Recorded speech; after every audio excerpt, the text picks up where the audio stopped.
Sunday morning ideas made easy. The top stories right in your hand. The ABC 7 News iPad app. Good morning, America. This morning, horror on a clear, bright day. A hot air balloon carrying 11 people turns into a tower of sheer flame as shocked spectators stood by and watched. So what went wrong, and could anyone survive this? The Saturday Showdown. The candidates winding up for what will be an epic ABC News debate tonight in New Hampshire. For the candidates not named Romney, this may be the last best chance to take down the frontrunner. New video, Casey Anthony Take 2. We'll show you the latest video leaked online overnight. And now we're hearing directly from her how Casey says these videos made it online. And does she mention her daughter, Kaylee? And the Beyonce baby bump watch going into hyperdrive. This morning. Is she giving birth right now? The latest on the rumors about the most highly anticipated celebrity birth in years. From ABC News, live from New York, this is Good Morning America with Bianna Golodriga and Dan Harris. And hello, good morning, everybody. Let's pull up the live shot from New Hampshire. The stage is quite literally set for the six-man showdown tonight, the big ABC News debate. The rhetorical knives are being sharpened as we speak. But is there anything the challengers can really do to take down Mitt Romney? We'll get into that coming up. Crucial debate tonight. Also ahead, Joran Vandersloot facing justice. The main suspect in Natalie Holloway's disappearance in Aruba finally stands before a judge, ready to face justice in a Peruvian courtroom. Will he plead guilty to murdering a young woman there? And could he walk free very soon? A lot of people asking why he looked so bored in some of those pictures. He was even yawning at points. And check out these pictures. The fishing boat deep out at sea, accompanied for 7 days by these massive humpback whales who put on an amazing display of at-sea acrobatics. We're going to hear from the guys who were on board that ship. And we have another picture to show you, completely different. Take a look at this high school senior. That's the picture she wants in her yearbook. We'll tell you why. Her mom says it's fine, but the student editors say no way. So what do you think? We'll hear from the 18-year-old at the center of it all coming up. Big controversy, but there is a lot of news that has developed overnight. So let's start this morning with Mr. Ron Claiborne. Hey, good morning to you, Dan and Bianna. Good morning, everyone. We begin with that horrific hot air balloon accident. All 11 people on board, this happened in New Zealand, were killed when it crashed in flames. It's not clear yet what the cause was. Some say it was the gas-fired balloon hitting power lines, or possibly there was an accident on board even before it struck those power lines. So witnesses say they saw flames erupting from the gondola basket and shooting 32 feet into the air. But the wire obviously broke or something happened, and it went up in the air, and the whole thing just went up in flames, and it didn't take long, and then it thudded to the ground. And 2 of the 11 people killed, they actually jumped to their deaths from an altitude of about 500 feet. In Washington State, Mount Rainier reopens to the public today, 6 days after the cold-blooded murder of a park ranger. And now new 911 audio recordings are revealing more about what happened. Scores of heavily armed rangers and police scoured the woods for an Iraqi war veteran who was wanted for the shootings of 4 people near Seattle. Rangers reported hearing gunshots, and then they radioed that they saw one of their colleagues was down at a roadblock. So we have her. You've got the ranger. Copy of the instruction team is back down at the roadblock. Okay, definitely survived. Park Ranger Margaret Anderson was the mother of 2 young girls and married to a fellow ranger. Her killer was found the next day frozen to death. And an evacuation order has been lifted in northwestern Indiana after a spectacular train derailment. Officials say that 3 freight trains collided, triggering a massive chain reaction. Luckily, all of those mangled tankers you see there, normally full of explosive chemicals, were empty because their cargo had just been unloaded. 2 rail workers were reported to be hurt. And a driver in Utah is very fortunate to be alive today after he somehow managed to drive his car into the side of a train, a moving train. Watch this video from a camera mounted on the side of the train. The man drove his Dodge Neon through the guardrail and then it smacked into the side of that train. It happened near Salt Lake City. Look at that. The driver only suffered a broken collarbone, bumps, and bruises. And finally, Look out for manatees. These sluggish sea cows, check them out there. They are making their annual migration inland to find warmer water. So boaters are being warned to slow down. The giant manatees can live to be 60 years of age. They've been protected species since the 1970s. I lived in Florida, and dozens of those manatees get struck by boats, by boaters going too fast, and somebody see the scars in them. It's rough out there for them. Yeah, it is. So slow down. But they're tough, and they can live for decades. They can live a long time. Ron, thank you. You have another water story coming up, water mammal story coming up. You're going to like forward this one, to that, I think so.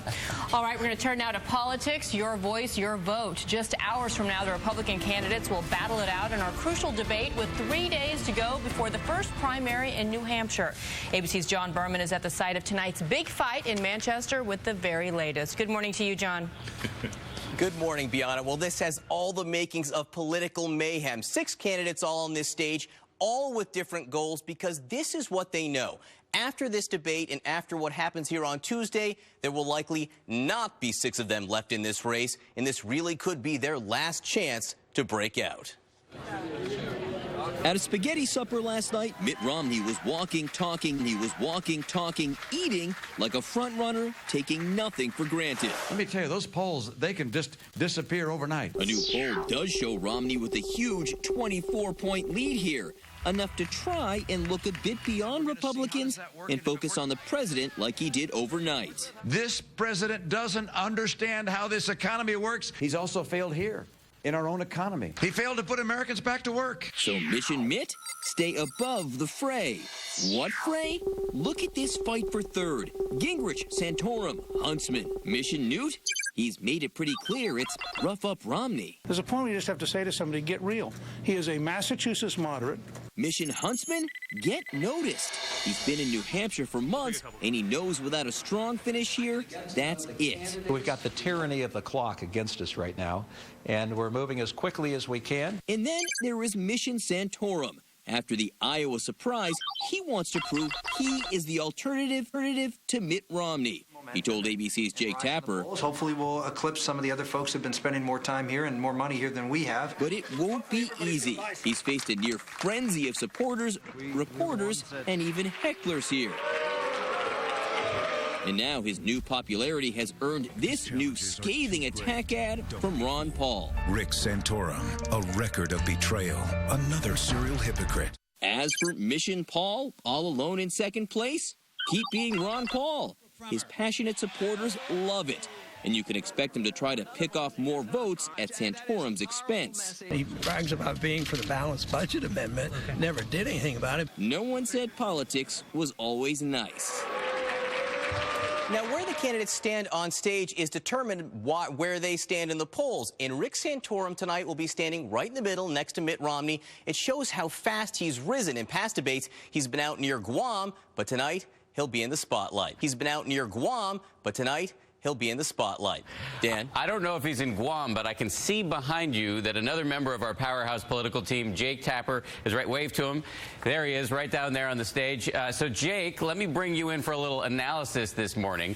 You've got 5 candidates on stage with Mitt Romney, all of them gunning for Mr. Romney. So if you are Mitt, aside from donning a helmet and pads, what do you do to survive tonight? Well, he has to be unflappable because he let Rick Perry get to him in a previous debate, and that did not reflect well on him. He has an unsurmountable lead in all likelihood here in New Hampshire, and then the clock is ticking, Dan, because here's the problem. After New Hampshire, which is a place for retail politics like Iowa, this really becomes a resource battle. This becomes who can fly around South Carolina, who can run the most TV ads in Florida, and that is where Romney has a huge advantage because he has so much more money than the other candidates. And just as an example of what resources mean, in Florida, Floridians who want to vote in the Republican primary on January 31st, about 400,000 of them have applied for absentee ballots. That is more people than voted in Iowa and New Hampshire 4 years ago. And of course, Romney has a big absentee ballot effort for his supporters, something that the other candidates don't have the infrastructure for, Dan. A big advantage. In terms of tonight, your advice seems to be no $10,000 bets for Romney. Let me ask you another question looking forward, as you just did. did. Let me show you this poll out of South Carolina. Now, we already know that, that Mr. Romney has a huge lead in New Hampshire, but he also has a huge lead, upwards of 20 points in South Carolina as well. So going forward, is there anything that anybody can do to stop him from just walking away with this thing?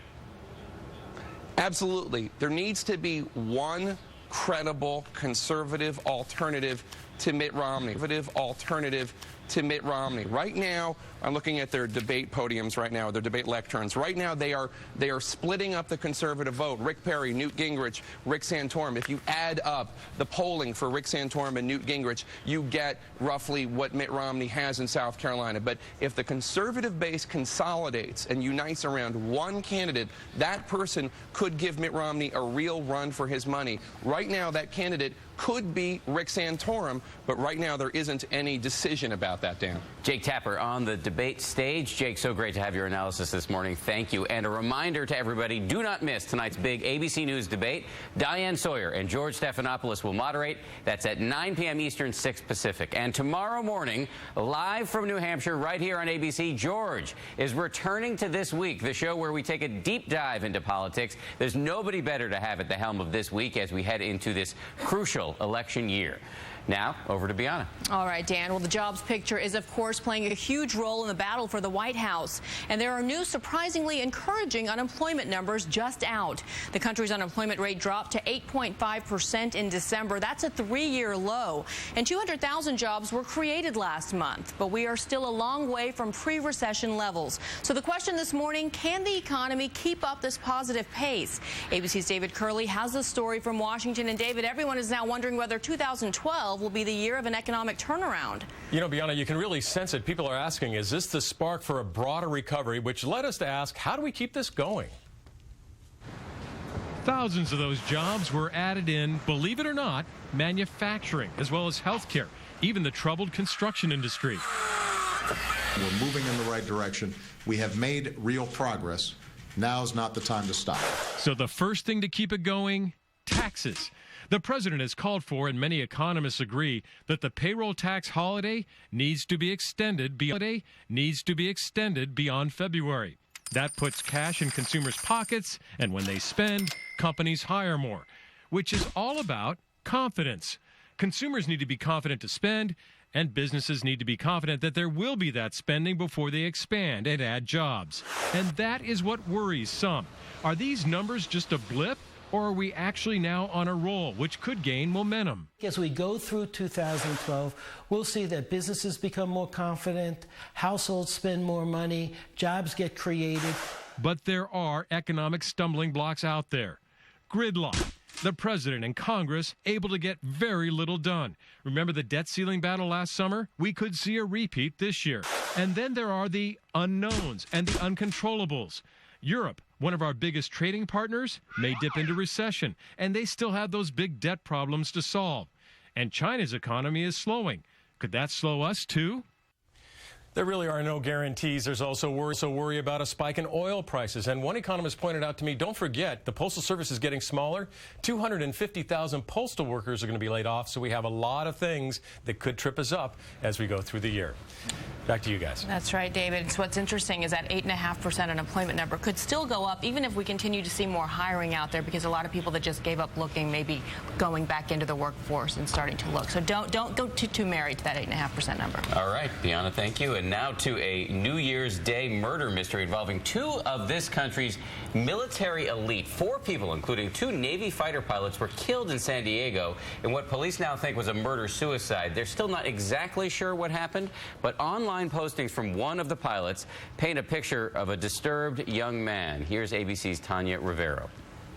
John Robert Reeves was the best of the best, a Top Gun Navy pilot flying F-18 fighter jets.